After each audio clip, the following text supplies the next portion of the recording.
committee, we would like you to remain respectful at all times, not only during this draft resolution, but throughout all the resolutions. I mean, as we said, you are using tools of democracy, and in democracy, every opinion should be able to be listened to and should be able to be respected. So I think that we can start with this wish and hope.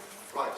So the procedure is, as Andreas told you, 5 minutes at the maximum for the presentation, and then 30 minutes for the debate. The debate, when you raise your little card with a number on it, then Andreas will keep record of it, and then the journalists will go around. Okay, we will shout out the number of the student who is allowed to ask a question. I will have a microphone so that everyone can hear what the question is like. Journalists will run around with mobile microphones. Okay? So, after you.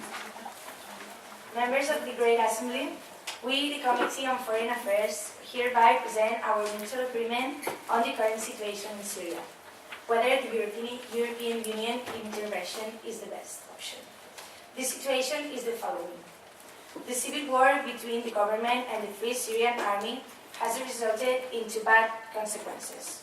Over 4 million people need assistance, such as food, water, shelter, medical care.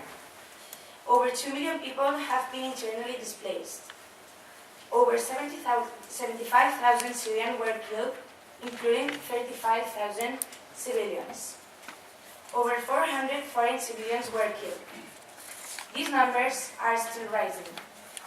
Taking into consideration all the steps taken by the UN and European Union, we have to bear in mind that there is no perfect solution. So, the EU must abstain from engaging in an open conflict with the Syrian government or the Free Syrian Army without attacking but only defending, which is fundamental, and it has not to establish a no-fly zone in the whole country. The purpose is to establish and maintain a safe zone in order to keep civilians safe, create a safe work environment to stimulate the working economy, and educate the young population to Western standards like freedom, liberty, economy, and so on. It is necessary to create this triangular safe zone close to the Turkish border and between the Euphrates River and the two villages of Ain al-Arab and Yambulayam, as you can see in the maps. Here it is important to maintain the security. For example, creating the International Assembly of UE and the Turkish troops, installing rockets in order to protect the safe area in the no-fly zone, creating checkpoints, fundamental laws and the policy force, and avoiding all the weapons.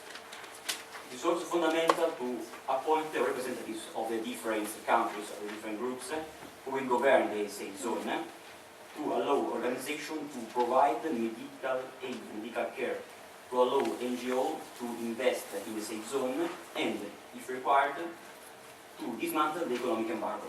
So we have to do everything is possible to help these people. As we know that this will be a huge financial undertaking, we will ask Turkey for assistance, as it is far easier and cheaper for the Turkey to collaborate with the UE and to invest in the safe zone. Moreover, we will permit to provide to all the nations to provide for the safe zone with medical care and financial support.